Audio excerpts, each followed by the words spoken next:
Selamat datang semua anak Bude Yanti yang akan pesan kopi hitam kupu-kupu. Sekarang kita akan kembali diperlihatkan dengan Xiao Yan yang pada saat ini berbincang-bincang bersama dengan Yang Mulia Ratu.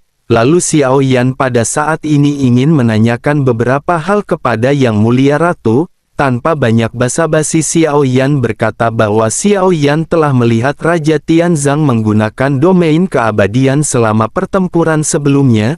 Sesaat setelah itu sosoknya menghilang dan apakah ini merupakan semacam kemampuan khusus? Yang Mulia Ratu segera menjelaskan bahwa domain atau alam dewa keabadian ini adalah metode pertarungan unik setelah mencapai tingkat alam keabadian. Hal ini juga merupakan kekuatan absolut yang secara langsung berbeda dari kekuatan Dogat. Tidak peduli seberapa kuat pun Dogat mustahil bagi mereka untuk bisa bertahan hidup di dalam alam dewa keabadian. Xiao Yan pada saat ini sedikit terkejut dan Xiao Yan tidak bisa menahan diri untuk terus bertanya dengan penuh rasa ingin tahu. Xiao Yan berkata, mungkinkah ini adalah sesuatu yang unik bagi keabadian dewa? Yang Mulia Ratu menghela nafas dan menggelengkan kepalanya. Sosoknya lanjut menjelaskan bahwa tentu saja hal ini tidak terbatas pada keabadian dewa. Keabadian kaisar juga dapat memiliki domain dewa keabadian. Hanya saja tentu setiap individu pasti akan memiliki hal yang berbeda. Tidak bisa dipastikan kapankah seseorang akan dapat membuka domain dewa keabadian mereka sendiri. Xiao Yan pada saat ini mengerutkan kening karena Xiao Yan sama sekali tidak memiliki perasaan tentang apa yang dijelaskan oleh Yang Mulia Ratu. Xiao Yan tersenyum pahit dan Xiao Yan pada saat ini berkata mengapa Xiao Yan tidak bisa merasakan apa-apa. Yang Mulia Ratu segera berkata bahwa ini adalah sesuatu yang belum pernah Xiao Yan coba buka sebelumnya. Seperti namanya, alam dewa keabadian ini adalah sub ruang yang dibuka oleh kekuatan keabadian. Xiao Yan akan bisa memanfaatkan ruang tersebut untuk bertempur. Di dalam ruangan ini Xiao Yan juga adalah orang yang berkuasa dan Xiao Yan memiliki kekuatan absolut. Mungkin bagi makhluk keabadian lainnya sulit untuk membuka domain dewa seperti ini, tetapi bagi Xiao Yan sepertinya hal tersebut bisa dilakukan. Xiao Yan bisa mencobanya sekarang dan Xiao Yan bisa mencoba dengan memulai merasakan energi dunia. Energi ini akan membimbing Xiao Yan dan Xiao Yan hanya perlu mengikutinya. Mendengar hal tersebut Xiao Yan pada saat ini menjadi tertarik dan Xiao Yan pada saat ini tampaknya akan memiliki satu metode lagi. Xiao Yan pun segera mengikuti apa yang baru saja dikatakan oleh Yang Mulia Ratu. Xiao Yan mulai merasakan keberadaan energi dunia yang merupakan takdir di sekitar Xiao Yan. Energi ini adalah energi yang tidak dapat dilihat atau dideteksi secara nyata. Namun ketika Xiao Yan menutup matanya, mata permaisuri pada saat ini sedikit menyipit. Sepertinya Yang Mulia Ratu bisa melihat energi dunia yang berada di sekitar Xiao Yan dengan mata telanjang. Yang Mulia Ratu pun bergumam dengan suara rendah bahwa orang ini benar-benar sudah membawa energi dunia yang begitu agung. Secara logika energi dunia seperti ini bahkan telah mencapai persyaratan menuju ke tingkat keabadian dewa. Namun mengapa kekuatan Xiao Yan pada saat ini masih berada pada langkah keempat keabadian kaisar? Ini benar-benar aneh dan mungkinkah Gu Zongsheng sengaja menyegel kekuatan Xiao Yan? Mungkinkah ada sesuatu kekuatan untuk menekan kekuatan Xiao Yan yang seharusnya menerobos dengan cepat? Sementara itu di sisi lain Xiao Yan tampaknya tidak mendengar apa yang baru saja dikatakan oleh Yang Mulia Ratu. Xiao Yan benar-benar tenggelam dalam prosesnya dan Xiao Yan pada saat ini tampak serius. Bersamaan dengan hal tersebut Yang Mulia Ratu pun segera berkata bahwa Xiao Yan bisa membayangkan sesuatu. Apapun yang ada dalam kenyataan Xiao Yan pada saat ini bisa membayangkannya. Begitu perkataan Yang Mulia Ratu terdengar, sosok Yang Mulia Ratu dan Xiao Yan tiba-tiba menghilang dari bahtera. Keduanya seketika muncul di dalam kegelapan dan bersamaan dengan hal tersebut teratai api muncul sebelum akhirnya teratai api ini mengembang dengan cepat. Teratai api ini menutupi kedua sosok sepenuhnya dengan nyala api yang berkobar. Suhu yang sangat panas juga pada saat ini seketika melanda ke sekitar. Xiao Yan juga sangat senang dan Xiao Yan berkata bahwa semuanya telah berhasil. Yang Mulia Ratu pada saat ini tersenyum sebelum akhirnya berkata bahwa ini memang berhasil. Tetapi mengapa Xiao Yan pada saat ini menyeretnya ke dalam domain keabadian Xiao Yan? Xiao Yan hanya bisa tersenyum masam dan berkata bahwa Xiao Yan benar-benar meminta maaf. Xiao Yan tidak menemukan pasangan dan hanya ada Yang Mulia Ratu di hadapan Xiao Yan. Oleh karena itu Xiao Yan hanya bisa mencoba hal ini terhadap Yang Mulia Ratu. Begitu selesai berbicara pikiran Xiao Yan pada saat ini kembali bergerak. Nyala api seakan tersapu oleh hembusan angin sebelum akhirnya digantikan oleh lautan guntur. Awan petir cembung membentang di atas kepala keduanya. Guntur bergerak seperti naga petir di antara awan petir dengan momentum yang begitu mengejutkan. Yang Mulia Ratu pada saat ini sedikit tertegun dan terkejut. Sosoknya tanpa sadar berkata bahwa ini adalah dua domain dewa keabadian yang dibuka pada waktu bersamaan. Bersamaan dengan Yang Mulia Ratu yang sedikit ternganga pada akhirnya setelah beberapa saat Xiao Yan dan Yang Mulia Ratu kembali muncul di Bahtera. Saat ini mata Xiao Yan dipenuhi dengan kegembiraan karena mulai sekarang Xiao Yan juga memiliki domain dewa keabadiannya sendiri. Sementara itu Yang Mulia Ratu segera kembali berbicara kepada Xiao Yan bahwa meskipun Xiao Yan telah membuka domain dewa keabadian, Xiao Yan masih memerlukan lebih banyak pemahaman jika Xiao Yan ingin memperkuat alam dewa keabadian. Dengan pemahaman ini maka Xiao Yan akan dapat menguasai teknik domain dewa keabadian dengan cepat. Xiao Yan pada saat ini sedikit mengangguk sebelum akhirnya Xiao Yan pada saat ini segera kembali bertanya dengan rasa ingin tahu. Xiao Yan bertanya apakah domain dewa keabadian yang Xiao Yan buka benar-benar ada sebelum Xiao Yan memasukinya. Yang Mulia Ratu menjelaskan bahwa tentu saja itu akan selalu ada. Domain dewa keabadian adalah subruang yang Xiao Yan ciptakan dan secara alami akan selalu ada. Xiao Yan pun mengangguk dan Xiao Yan pada saat ini segera kembali berkata bukankah jika begitu permasalahannya Xiao Yan akan dapat mengatur beberapa metode serangan terlebih dahulu. Mungkinkah Xiao Yan juga akan bisa membentuk beberapa segel sebelum Xiao Yan memasukkan musuh ke dalam domain tersebut? Yang Mulia Ratu menghela nafas dan menggelengkan kepalanya sebelum akhirnya menjelaskan perlahan kepada Xiao Yan. Yang Mulia Ratu berkata bahwa Xiao Yan tidak bisa melakukan hal itu. Alam dewa keabadian adalah kekuatan terkuat yang pernah Xiao Yan tahu di dalam hidupnya. Xiao Yan telah melepaskan api dan guntur dan kedua kekuatan ini hanya akan terkandung di dalam dua ruang. Namun meskipun formasi atau segel tidak dapat diatur semua itu akan kembali pada kemampuan Xiao Yan sendiri. Tempat yang Xiao Yan ciptakan ini juga sesungguhnya mengandung spiritualitas. Mungkin di dalam domain keabadian Xiao Yan dapat membentuk tempat penetasan. Xiao Yan memandang ke arah Yang Mulia Ratu dengan heran dan Xiao Yan tidak mengerti apa yang dimaksud oleh Yang Mulia Ratu. Yang Mulia Ratu kembali menghela nafas dan kembali menjelaskan kepada Xiao Yan. Yang Mulia Ratu berkata bahwa di dalam alam dewa api milik Xiao Yan yang sebelumnya Yang Mulia Ratu merasa bahwa api yang terkandung di dalamnya seharusnya berasal dari banyak jantung api Xiao Yan. Xiao Yan dapat mencoba untuk melihat apakah Xiao Yan bisa menetaskan roh api di dalamnya. Jika roh api ini dapat dilahirkan maka roh api tersebut pasti akan sangatlah kuat. Selain itu tentu saja ini hanyalah salah satu arahan dari Yang Mulia Ratu. Adapun cara mengembangkan alam dewa api Xiao Yan maka Xiao Yan sendirilah yang bisa menuangkan kreativitas Xiao Yan sepenuhnya. Ruang ini adalah milik Xiao Yan dan Xiao Yan dapat melakukan apapun yang Xiao Yan inginkan ke dalam ruang tersebut. Xiao Yan pada akhirnya mengangguk begitu Xiao Yan mendengar kata-kata dari Yang Mulia Ratu. Secara bertahap Xiao Yan pada saat ini bisa memahaminya setelah mendengar penjelasan Yang Mulia Ratu. Xiao Yan pun menghela nafas dan Xiao Yan pada saat ini segera bergegas menuju ke sebuah ruang di Bahtera.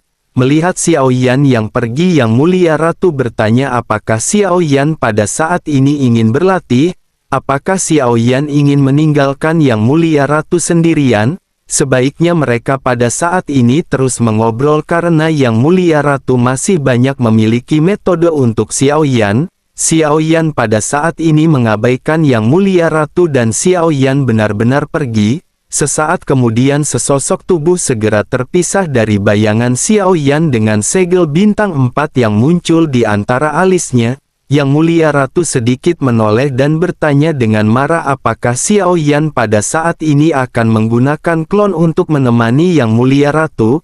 Xiao Yan sedikit tersenyum dan berkata bahwa jiwa keabadian ini sama dengan jiwa yang asli. Waktu Xiao Yan pada saat ini hampir habis. Penting bagi Xiao Yan untuk segera meningkatkan kekuatannya.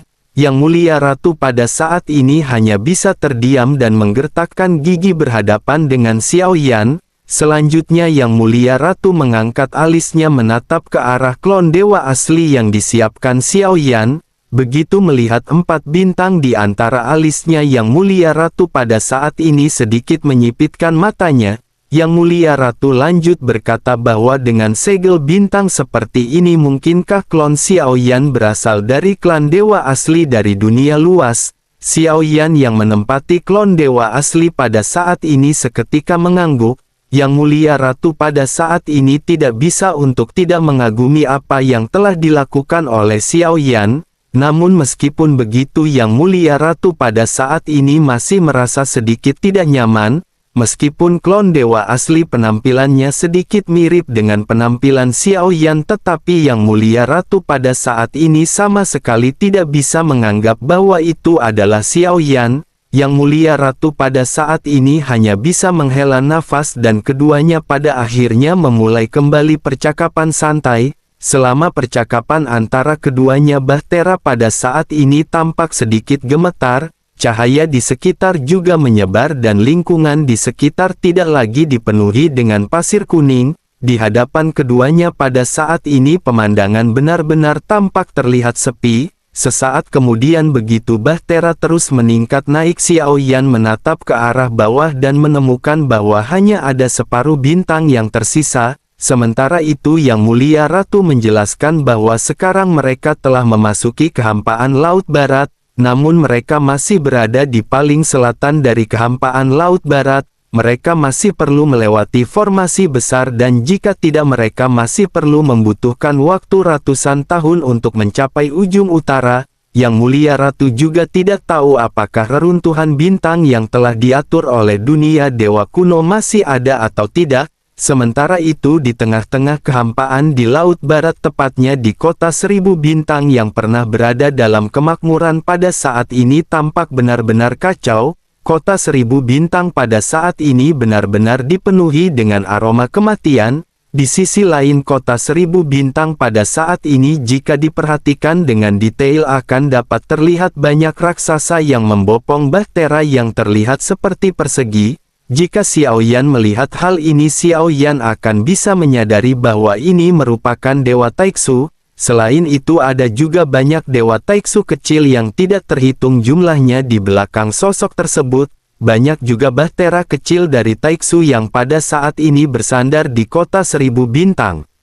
Pemandangan kali ini benar-benar sangat mengejutkan karena terdapat banyak sosok dari Taiksu yang mendiami kota 1000 bintang. Selain itu di dalam Bahtera dari Dewa Taiksu pada saat ini orang-orang dari Taiksu benar-benar menciptakan prajurit baru. Sosok-sosok yang dilahirkan ini memiliki pikiran dan keinginan yang relatif matang. Mereka semua dibentuk dari mayat orang-orang di kota 1000 bintang yang benar-benar dihabisi oleh orang-orang Taiksu. Pada saat ini Dewa Taiksu benar-benar memproduksi banyak prajurit yang berasal dari Sensi. Tampaknya Taiksu tidak hanya menyerap energi dari Sensi tetapi juga memanfaatkan mayat-mayat dari Sensi untuk menghancurkan Sensi itu sendiri. Selain itu jika diperhatikan pada saat ini ada juga banyak sosok yang tidak mengenakan Void God Armor. Mereka mengenakan armor yang berbeda dengan Void God Armor yang pernah terlihat. Mereka semua ternyata adalah para prajurit asli yang berasal dari Taiksu. Mereka memiliki kesadaran dan memiliki jiwa, dan hal tersebut berbeda dengan para prajurit Taiksu lainnya yang mengenakan Void God Armor. Di tengah-tengah dari pusat rerumunan ini juga terlihat adanya sesosok bangunan mewah yang bercokol di udara. Tempat ini dikelilingi oleh banyak prajurit asli dari Taiksu. Di intinya pada saat ini terlihat beberapa sosok yang tampak terlihat kuat. Bersamaan dengan hal tersebut sebuah kilatan cahaya pada saat ini segera melesat dan sesosok segera berhenti sambil menangkupkan tangannya. Sosok tersebut segera berteriak bahwa dirinya ingin memberikan laporan kepada Panglima tertinggi. Mereka menerima berita dari Mansion Surgawi bahwa orang yang bereinkarnasi kemungkinan besar telah memasuki kehampaan Laut Barat. Begitu mendengar perkataan ini, sosok-sosok yang berada di sekitar pada saat ini saling memandang. Sosok-sosok ini mengenakan armor, tetapi mereka pada saat ini tidak mengenakan Void God Armor. Armor yang mereka kenakan tidak pernah dilihat oleh Xiao Yan sebelumnya, dan masing-masing di antara mereka memiliki armor yang berbeda-beda. Tidak satu pun di antara mereka yang ternyata adalah para prajurit dari Taiksu. Mereka adalah pemimpin dari prajurit Taiksu yang tidak terhitung jumlahnya. Aura yang dipancarkan oleh mereka juga benar-benar sangat kuat dan mereka semua memiliki fluktuasi jiwa. Salah seorang di antara mereka yang mengenakan armor besi berat yang berada di kursi segera mulai berbicara perlahan. Sosoknya berkata bahwa karena berita ini belum dikonfirmasi seutuhnya, sebaiknya dirinya pada saat ini jangan melaporkan berita tersebut. Sosok tersebut pun seketika gemetar sebelum akhirnya mengangguk dan bersiap untuk mundur. Namun sesaat kemudian terlihat wanita berambut merah berarmor berat yang tampak ragu-ragu berteriak. Sosoknya memerintahkan si pria untuk menunggu. Sosoknya lanjut bertanya, mungkinkah ini adalah reinkarnasi dari Yang Mulia? Semua orang tidak boleh mengabaikan reinkarnasi dari Yang Mulia ini secara sembarangan. Terlebih lagi Tuan juga telah memerintahkan agar semua orang harus menangani sosok tersebut. Dalam hal ini terlepas dari apakah berita itu benar atau salah, segera perintahkan seluruh prajurit Taiksu untuk menyelidikinya dengan ketat. Mereka harus menjaga perbatasan kehampaan dan jika ada orang yang mencurigakan mereka harus segera melaporkan hal tersebut. Jika reinkarnasi ini berani masuk ke dalam kehampaan Laut Barat, mereka tentu saja tidak perlu menyia-nyiakan upaya untuk menghabisinya. Begitu suara ini terdengar, semua orang seketika bergegas mematuhi perintah. Sesaat kemudian wanita berambut merah ini pun segera mengerutkan kening sebelum akhirnya bertanya apakah rencana yang akan selanjutnya mereka lakukan. Menanggapi hal tersebut, pria kekar berarmor pun segera berkata bahwa meskipun Sensi masih belum mengambil tindakan terhadap Taiksu, tetapi mereka pada saat ini tampaknya mulai melakukan pertahanan diri. Selain itu, untuk memasuki Sensi benar-benar jauh lebih sulit daripada apa yang mereka bayangkan. Dengan begitu maka invasi sebenarnya mungkin masih memakan waktu ribuan tahun atau bahkan lebih lama. Mereka di sini adalah barisan utama dan mereka bertugas untuk membuka jalan. Mereka harus menunggu sampai tim inti tiba untuk melakukan penyerangan kepada Sensi. Wanita berambut merah pun seketika mengangguk dan berkata bahwa mereka juga pada saat ini harus bersiap. Mereka harus memperluas dan menjarah sumber daya sebanyak mungkin untuk menyambut kedatangan Tuan. Selain itu mereka juga harus memproduksi cukup banyak Void God Armor sesegera mungkin. Begitu selesai berbicara, sosoknya pada saat ini segera melambaikan tangannya dan tirai cahaya pada saat ini segera tertampil. Sosok yang tertampil di layar cahaya ini tidak lain dan tidak bukan adalah gambar Yang Mulia Ratu. Wanita berambut merah itu pun segera berkata bahwa setelah Yang Mulia meninggal, dirinya mendengar bahwa seorang wanita kini memimpin dunia Sensi. Ini adalah sosoknya dan wanita ini adalah janda dari Yang Mulia yang menguasai Sensi. Menurut berita, pemikiran dan strategi wanita ini telah sepenuhnya diturunkan dari Yang Mulia. Namun mengapa hingga saat ini sosoknya masih belum mengambil tindakan apapun? Sementara itu pada saat yang sama di kehampaan Laut Barat, sebuah bahtera pada saat ini melaju dengan kecepatan yang sangat cepat. Bahtera ini adalah bahtera yang membawa Yang Mulia Ratu dan Xiao Yan di dalamnya. Sekarang mereka menuju ke bintang berikutnya di mana formasi bergerak berada. Xiao Yan pada saat ini melihat sekeliling dan Xiao Yan telah melihat banyak sekali dunia dan bintang yang rusak di sepanjang jalan. Ekspresi Xiao Yan pada saat ini tampak terlihat suram. Xiao Yan masih ingat bahwa meskipun barat laut kehampaan ini adalah yang terlemah di Sensi, setidaknya mereka masih merupakan pemandangan yang makmur pada saat Xiao Yan melintasinya ketika itu. Namun sekarang ketika Xiao Yan melintas lagi bintang-bintang yang tidak terhitung jumlahnya benar-benar telah menjadi redup, Xiao Yan pun terus berbincang-bincang dengan Yang Mulia Ratu di sepanjang jalan. Sesaat kemudian baik Yang Mulia Ratu dan Xiao Yan mengangkat kepala mereka hampir bersamaan. Mereka menatap ke arah sebuah bintang dengan adanya beberapa bahtera yang berlabuh. Yang Mulia Ratu secara bertahap memperlambat kendali bahtera untuk bisa melihat hal tersebut lebih jelas. Begitu mereka memperhatikannya, mereka bisa melihat ada kata roh atau spiritual besar tertulis di lambung bahtera. Xiao Yan yang pada saat ini berada di dalam diri dewa asli menyadari ada sesuatu yang sangat familiar dan Xiao Yan mengerutkan kening. Setelah memikirkannya sejenak, Xiao Yan pada akhirnya kembali mengangkat matanya dan bergumam, mungkinkah ini adalah bahtera dari alam spiritual? Yang Mulia Ratu pun segera bertanya kepada Xiao Yan apakah Xiao Yan mengenalinya. Xiao Yan pun mengangguk dan Xiao Yan lanjut berkata, sebaiknya Yang Mulia Ratu jangan menunggu Xiao Yan, biarkan saja klon Xiao Yan keluar untuk berjalan-jalan dan melihat seberapa besar kejahatan yang telah dilakukan oleh Taixu. Xiao Yan pada saat ini berniat untuk memeriksa apa yang terjadi dengan bahtera dari alam spiritual. Dengan kekuatan fisik dari klon dewa asli, Xiao Yan juga pada saat ini tidak khawatir. Xiao Yan bisa melesat di dalam kehampaan bahkan tanpa menggunakan bahtera sama sekali. Dengan kekuatan ini juga Xiao Yan tidak takut jika Xiao Yan bertemu dengan banyak prajurit Taixu. Sang ratu juga pada saat ini mengangguk dan segera berkata agar Xiao Yan berhati-hati. Klon dewa asli pun segera mengambil satu langkah ke depan sebelum akhirnya tiba-tiba meninggalkan bahtera. Xiao Yan yang menguasai klon dewa asli pada saat ini langsung menuju ke arah bahtera yang berlabuh di ujung.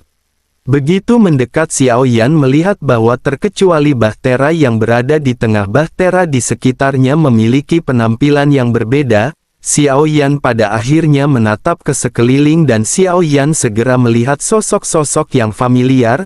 Xiao Yan pun sedikit bergumam bahwa ini adalah orang-orang dari Taixu. Xiao Yan melihat para prajurit Taixu yang pada saat ini mengenakan Void God Armor. Sebelum Xiao Yan pada saat ini semakin mendekat, sosok-sosok dari Taixu pada saat ini seketika menoleh ke arah Xiao Yan. Salah seorang di antara mereka pada saat ini dengan teriakan mendominasi segera memerintahkan Xiao Yan untuk mendekat. Xiao Yan pada saat ini berdiri tegak dengan mata dingin ketika menatap ke arah sosok tersebut. Xiao Yan segera bertanya apakah ada permasalahan di tempat ini. Mendengar hal tersebut, sosok-sosok dari Taixu pada saat ini tidak menjawab dan malah balik bertanya kepada Xiao Yan. Salah seorang di antara mereka tanya dari manakah asal Xiao Yan berasal. Beraninya dirinya pada saat ini bersikap tidak sopan ketika diperintahkan untuk mendekat. Xiao Yan mengabaikan pria tersebut dan Xiao Yan pada saat ini tetap terdiam. Melihat Xiao Yan yang tampak seolah-olah tidak berani menjawab, si pria pada saat ini semakin arogan. Sosoknya pada saat ini segera bertanya apakah dirinya pada saat ini ingin diampuni. Jika memang begitu permasalahannya, maka dirinya pada saat ini bisa berlutut di hadapannya.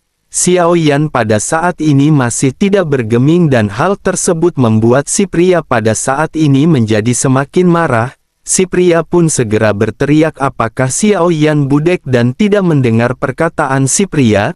Xiao Yan masih tidak menjawab dan si pria pada saat ini menjadi semakin marah.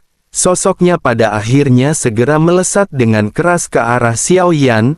Begitu sampai di hadapan Xiao Yan, si pria pada saat ini segera menepuk bahu Xiao Yan. Sosoknya berniat untuk membuat Xiao Yan berlutut dengan kekuatan keabadian dari Void God Armor-nya. Namun begitu lengannya menghantam bahu Xiao Yan, ledakan keras segera terjadi.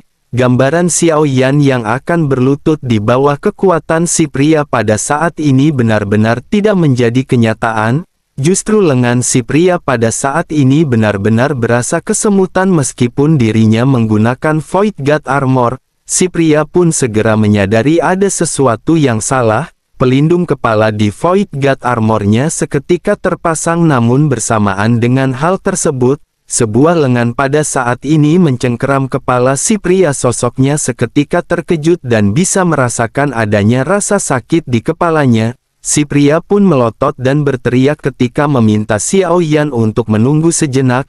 Namun sebelum perkataannya selesai, sosok Xiao Yan benar-benar telah meremukkan kepala si pria. Xiao Yan juga langsung mengambil Void God Armor yang dikenakan oleh si pria. Wajah sosok-sosok yang berada di sekitar pada saat ini dipenuhi dengan keterkejutan. Mereka yang awalnya memandang ke arah Xiao Yan dengan penuh sarkasme pada saat ini benar-benar ketakutan. Pelindung kepala masing-masing seketika terpasang dan sosok-sosok ini memutuskan untuk melesat mundur. Xiao Yan tentu saja tidak akan membiarkan mereka dan Xiao Yan pada saat ini segera bergegas. Dengan kekuatan Xiao Yan, beberapa belas sosok pada saat ini benar-benar langsung dihancurkan. Void God Armor mereka juga langsung dirampas oleh Xiao Yan.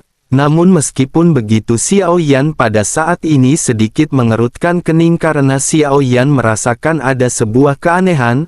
Xiao Yan berpikir bahwa Taiksu biasanya akan datang dengan ribuan atau bahkan puluhan ribu pasukan yang besar. Namun sekarang ada belasan sosok dan mungkinkah mereka berada di dalam bintang? Xiao Yan juga pada saat ini menemukan bahwa tidak ada seorang pun yang pada saat ini berada di dalam bahtera. Xiao Yan segera menatap ke arah bintang yang dipenuhi dengan kabut keabu-abuan.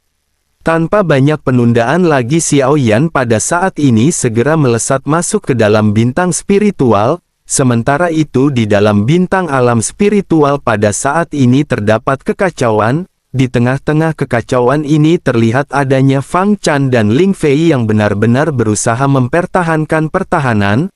Mereka semua bekerja sama untuk membuat segel yang tidak bisa ditembus oleh orang-orang Taiksu. Feng Chan pada saat ini segera berteriak kepada Ling Fei agar dirinya meninggalkan Fang Chan sendirian. Mereka semua harus membuat keputusan dan mereka semua tidak boleh mati. Menanggapi hal tersebut, Ling Fei pada saat ini tampak terlihat lemah dan mulai segera berteriak. Ling Fei berkata bahwa mereka harus hidup bersama dan mati bersama. Bagaimanapun alam spiritual ini telah menghilang dan kemanakah mereka akan bisa melarikan diri? Feng Chan pada saat ini segera memarahi Ling Fei ketika sosoknya berteriak. Feng Chan berkata bahwa mereka pada saat ini benar-benar tidak boleh kehilangan garis keturunan. Segel yang mereka bentuk pada saat ini benar-benar tidak akan bisa bertahan lama di bawah serangan dari Taiksu. Mereka harus pergi dan dirinya pada saat ini memerintahkan Feng Chan untuk menyelamatkan diri.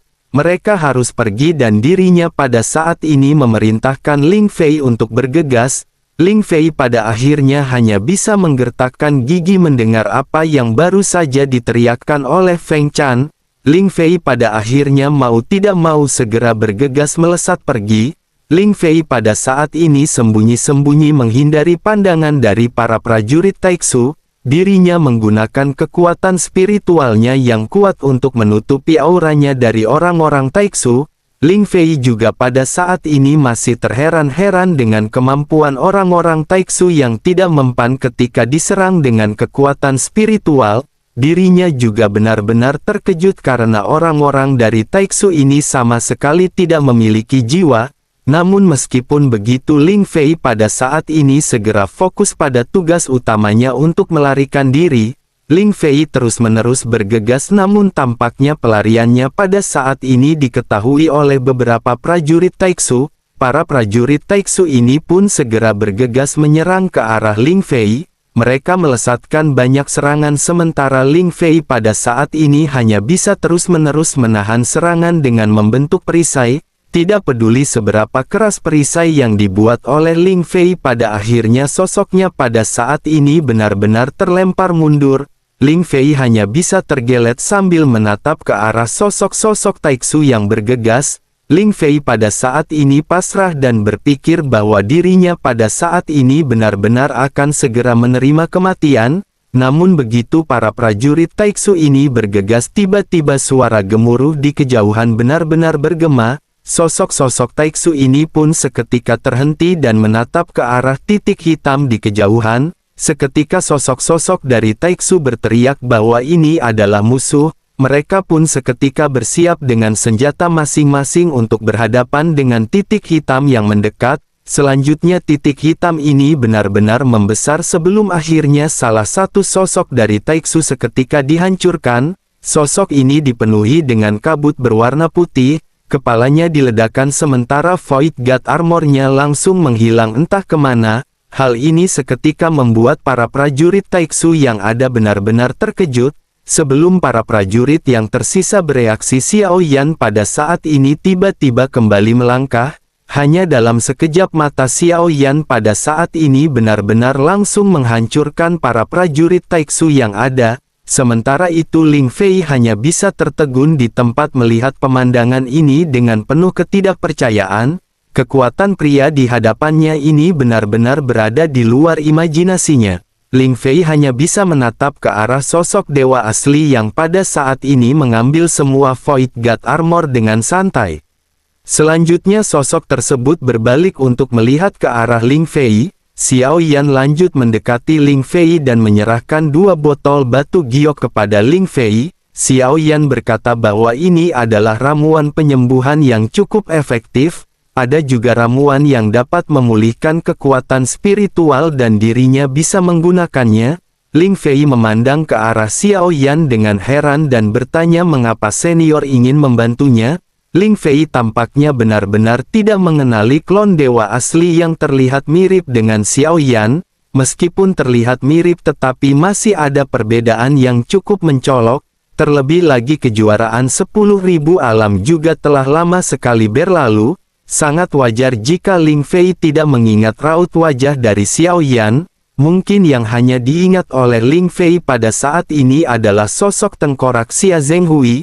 Sementara itu menanggapi pertanyaan Ling Fei, Xiao Yan pada saat ini seketika menoleh ke arah kota yang tidak jauh. Ada ribuan prajurit Taiksu yang menekan formasi yang berada di tengah kota dengan serangan gila-gilaan. Xiao Yan lanjut berkata jika mereka menunda lebih lama lagi temannya mungkin tidak akan bisa bertahan lebih lama. Ling Fei pun seketika bereaksi dan menoleh menatap ke arah perisai cahaya pelindung yang semakin lama semakin redup.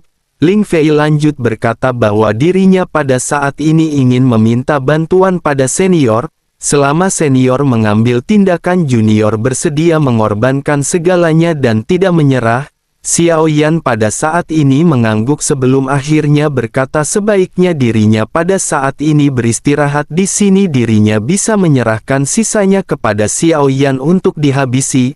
Begitu selesai berbicara Xiao Yan segera melesat dan meninggalkan Ling Fei seorang diri. Xiao Yan langsung bergegas menuju ke arah para prajurit Taiksu yang menghancurkan perisai. Dengan serangan ganas dari para prajurit Taiksu pada akhirnya seketika perisai benar-benar langsung dihancurkan. Namun sebelum sempat mereka menyerang pada saat ini sesosok bergegas ke kerumunan para prajurit Taiksu. Dengan lambaian tangannya Xiao Yan pada saat ini melesatkan banyak pukulan dan berhasil menghancurkan banyak prajurit Taiksu. Xiao Yan juga pada saat ini tidak lupa mengumpulkan banyak armor. Sementara itu di sisi lain Ling Fei tampaknya tidak ingin menunggu dan segera kembali ke timnya. Ling Fei pun kembali bertemu dengan Feng Chan. Feng Chan segera bertanya mengapa Ling Fei pada saat ini kembali. Ling Fei segera menjelaskan bahwa pada saat sebelumnya telah dicegat. Namun beruntung ada senior yang pada akhirnya membantu Ling Fei. Feng Chan seketika terkejut dan menatap ke arah yang ditatap oleh Ling Fei. Feng Chan sedikit bingung dan bertanya apakah senior ini adalah teman lama dari alam spiritual. Ling Fei pada saat ini hanya bisa menggaruk kepalanya dan berkata bahwa dirinya juga tidak memiliki kesan tentang senior ini. Dirinya tahu sebagian besar senior yang merupakan teman dekat dari dunia spiritual, namun dirinya benar-benar tidak memiliki ingatan dan merasa sangat asing dengan sosok tersebut. Feng Chan pada saat ini hanya bisa menghela nafas dan bertanya apakah sosok tersebut sendirian. Ling Fei mengangguk dan mata semua orang pada akhirnya segera kembali terfokus pada pertempuran di udara. Xiao Yan pada saat ini dalam sekejap mata benar-benar menghancurkan sekitar 500 sosok prajurit Taiksu. Sosok-sosok yang tersisa pada saat ini tanpa ketakutan dan memutuskan untuk berhenti menyerang. Namun sesaat kemudian mereka kembali menyerang seolah-olah mereka pada saat ini telah mendapatkan sebuah dukungan. Xiao Yan juga merasa ada sesuatu yang aneh dan Xiao Yan segera menyadari bahwa ternyata bala bantuan dari Taiksu telah tiba. Xiao Yan pun bergumam karena bantuan mereka telah sampai. Sepertinya Xiao Yan harus menyelesaikan semua ini dengan cepat. Serangan Xiao Yan kembali meningkat semakin tajam dan tinju Xiao Yan seketika menghancurkan banyak sosok Taiksu. 500 lagi sosok Taiksu pada saat ini benar-benar langsung dihancurkan oleh Xiao Yan. Situasi pengepungan seketika menjadi sedikit kendur dan Xiao Yan segera menghampiri Ling Fei dan Feng Chan sambil Xiao Yan mengumpulkan Void Armor. Xiao Yan pada saat ini segera berteriak kepada keduanya. Xiao Yan berkata sebaiknya mereka pada saat ini pergi karena bala bantuan Taiksu akan segera sampai. Ling Fei dan Feng Chan pada saat ini mengangguk dan sosoknya pada saat ini tidak lagi berani bertanya kepada Xiao Yan. Mereka pada saat ini memutuskan untuk pergi sementara itu Xiao Yan segera mengeluarkan cincin penyimpanan. Xiao Yan segera menyerahkannya lagi kepada Ling Fei dan berkata bahwa ada pil penyembuhan dan pil energi dewa di dalam cincin penyimpanan. Mereka bisa menggunakan hal ini untuk memulihkan kekuatan mereka masing-masing. Ling Fei mengambil cincin tersebut dan sosoknya merasa sangat tidak nyaman. Ling Fei kembali bertanya mengapa senior ingin membantu mereka. Xiao Yan segera berkata sambil tersenyum bahwa Xiao Yan ingin tahu apakah mereka masih ingat kontes 10.000 alam. Mata indah Feng Chan yang selalu tertuju pada Xiao Yan pada saat ini menunjukkan keterkejutan. Feng Chan pada akhirnya tanpa sadar bertanya mungkinkah dirinya adalah anggota dari tim Fearless. Xiao Yan pada saat ini dengan masih tersenyum segera berkata bahwa ingatan Feng Chan memang sangat bagus. Sebaiknya mereka pada saat ini jangan menunda lebih lama. Mereka harus bergegas pergi dengan bahtera dan apapun yang terjadi mereka jangan berhenti dan mereka harus segera meninggalkan kehampaan Laut Barat. Bersama dengan hal tersebut dirinya akan tinggal di sini dan menunda orang-orang ini untuk mereka. Menanggapi hal tersebut Feng Chan pun segera berteriak tetapi jika Xiao Yan tetap di sini, Xiao Yan segera memotong perkataan Feng Chan ketika memerintah mereka untuk segera pergi. Xiao Yan memiliki rencananya sendiri dan sebaiknya mereka melindungi diri mereka masing-masing. Mereka akan bertemu lagi di masa depan jika mereka memiliki kesempatan. Feng Chan pada akhirnya tidak bisa menolak dan segera menangkupkan tangannya ke arah Xiao Yan. Feng Chan berteriak bahwa dirinya ingin berterima kasih atas apa yang telah dilakukan oleh Xiao Yan. Begitu selesai berbicara pada akhirnya sosok Feng Chan dan Ling Fei dan yang lainnya segera bergegas menuju bahtera dan meninggalkan Xiao Yan. Feng Chan pada saat ini hanya bisa menatap ke arah Xiao Yan di kejauhan dan bergumam bahwa dirinya akan mengingat orang ini. Jika ada kesempatan di masa depan maka dirinya harus membalas anugerah penyelamatan hidup dan nyawa terhadap orang ini di